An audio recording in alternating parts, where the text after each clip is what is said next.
Hello again, everyone. Edwin Learnard back once again. In this YouTube astrological segment, excuse me, I'm going to be giving you my Sagittarius December 2019 horoscope forecast, part 2 of 2. And yes, this does apply and pertain to the sun, moon, and ascendant. Anyway, well, first thing up is as far as December goes, Venus will be in Aquarius from the 20th until the 31st. So the third house is what will be emphasized and highlighted.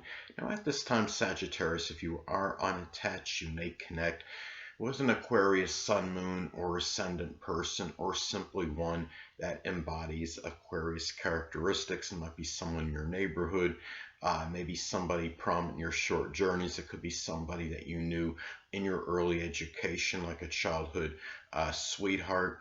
Since you're talking about the third house is connected with Gemini in astrology. It could be a younger person in some cases, or has youthful qualities. This could be also, too, another way this may manifest. This could be about valuing independence and freedom in matters with your siblings, cousins, your neighbors at this time.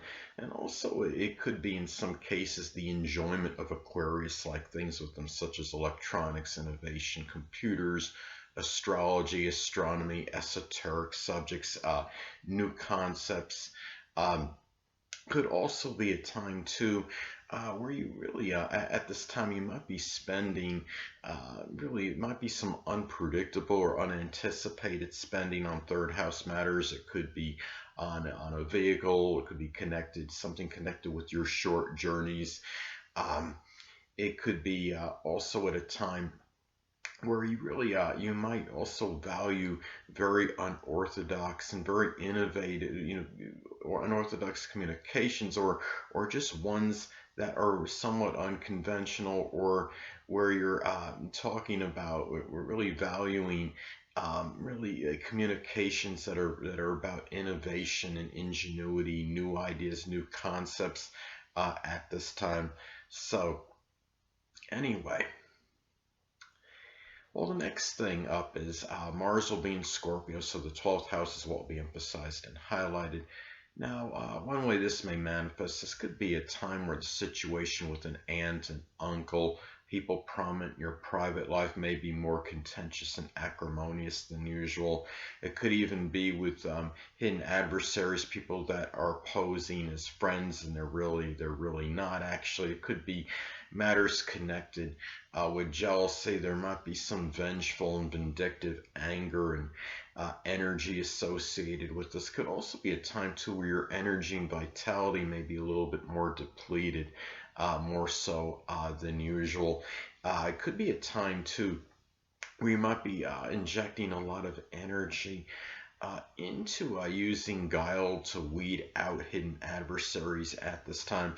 Could also be a time too where you may be, if you're unattached at this time, Sagittarius, you may connect with a Scorpio sun, moon, or ascendant person, or simply one that embodies Scorpio traits. It could be for a sexual liaison. It might be for a clandestine affair at this time. Somebody that you the 12th house is also about solitude and seclusion, so it could also be injecting a lot of energy into Scorpio-like things in solitude and seclusion, such as astrology, the occult, supernatural, locksmithing.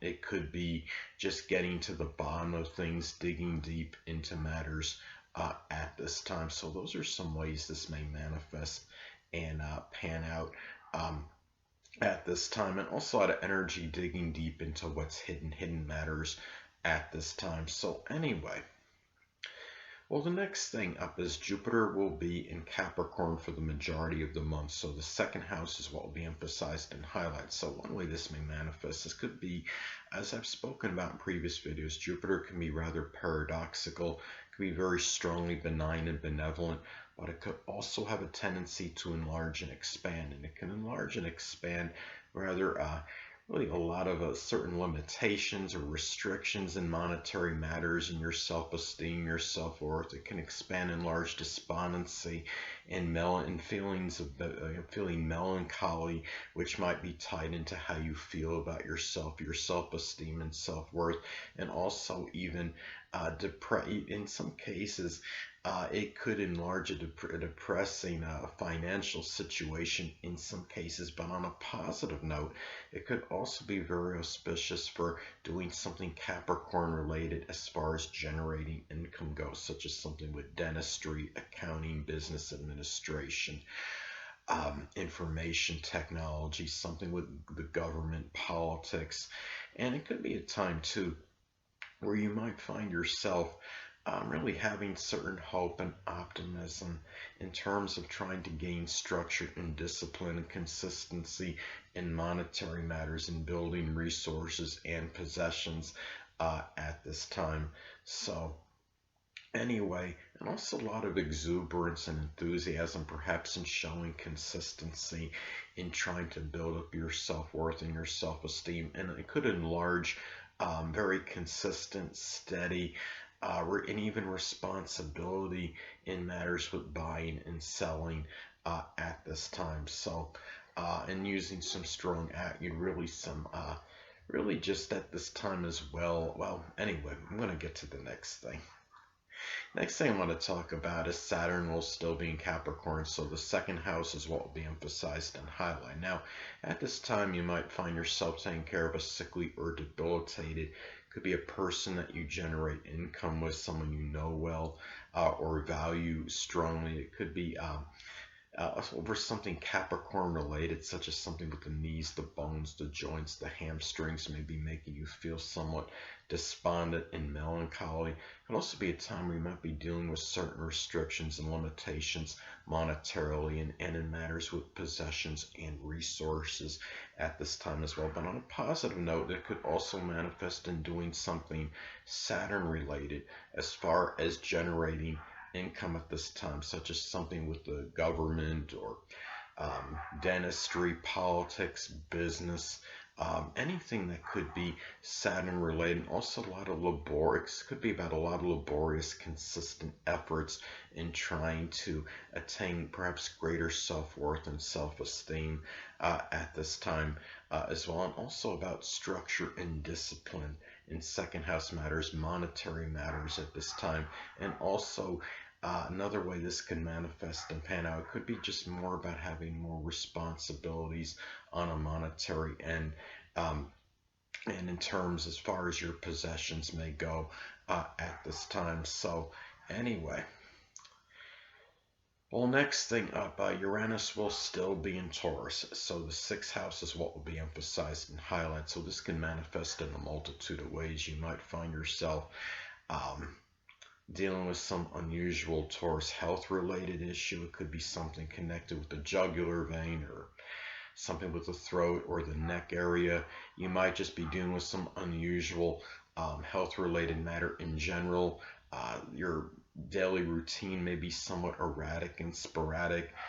Sometimes this could be about getting some kind of nerve related damage. I have Uranus almost exactly conjunct my sixth house of my natal chart, and I have extensive, at least as of right now, irrevocable nerve damage. But it could also be about incorporating astrology or astronomy, aerospace, esoteric subjects, something unusual or unorthodox in the daily routine.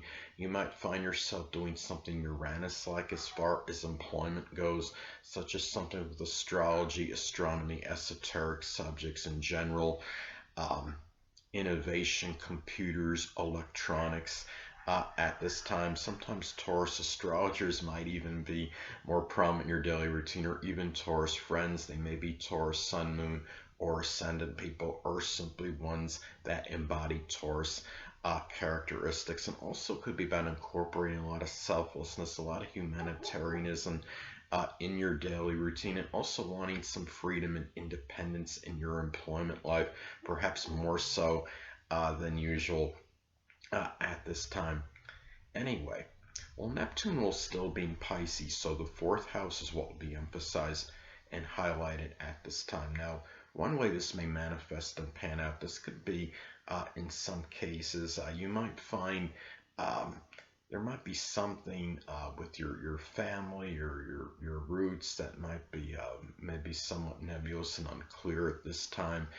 You might find at this time as well that your connection with family, people you're close to home with, the less dominant parent, which is often the mother, may be somewhat dissipating and dissolving at this time as well. Be very careful at this time, Sagittarius, because there could be a greater proclivity for flooding in the home at this time.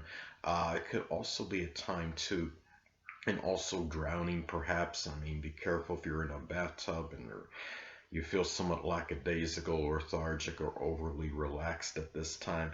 And a positive note, it could be something where you might find yourself doing something Neptune related out of the home, such as poetry, dancing, photography, chemistry, the metaphysical, which includes astrology. Now, wherever Neptune is in astrology, can often indicate where we feel more like daydreaming and fantasizing about as opposed to taking action on. Now, so we're talking about Neptune in the fourth house. This could apply to fourth house matters such as home-related matters and family-related matters in general, people you're close to home with, getting in touch with your roots, your ancestry, your traditions, and even planning perhaps for the latter or end part of life if you're not currently in it. And this could especially be true if Neptune is making a adverse aspect to your natal sun, Mars, or your ascendant at this time. Anyway, last but not least, Pluto will still be in Capricorn, so the second house is what will be emphasized and highlighted. Now, one way this may manifest and pan out, now, I know a lot of you don't want me to say the dreaded D word, but you know I'm going to anyway. This could be a time where you might actually experience actual or literal death of somebody maybe you value or a person that maybe prominent in your possessions, your monetary situation. It could be somebody you know well at the place you generate income. Some cases too, this could also be about the obliteration or destruction of one's self-esteem and self-worth at this time, or even their monetary situation. But keep in mind that Pluto can be also about revival, rebirth, and regeneration. And something goes away with Pluto can often be revived later on or even supplanted, believed, with something else. But on a positive note, you might find yourself doing something Pluto related as far as making money goes, such as something with the occult, astrology, supernatural, recycling, transformation, like doing some kind of rebuilding with vehicles at this time, some kind of death profession, such as working as a funeral director, a coroner, or working in embalming at this time. It can also be a time where you may be attempting to transform your monetary situation and even perhaps your self-worth, your self-esteem, how you feel about yourself at this time.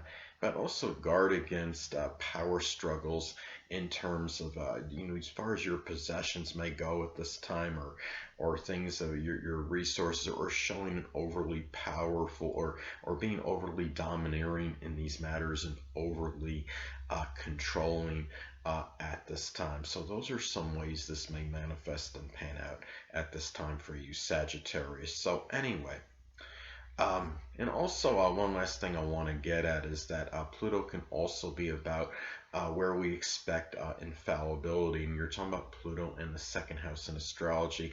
You might be expecting infallibility perhaps from anybody that you may know that you're generating income with, or someone you may value, or somebody that's prominent in your possessions or your resources at this time. So anyway, people, that'll conclude this YouTube astrological segment for my Sagittarius December 2019 horoscope forecast part 2 of 2. And until next time, people, Edwin Learnard saying, stay well.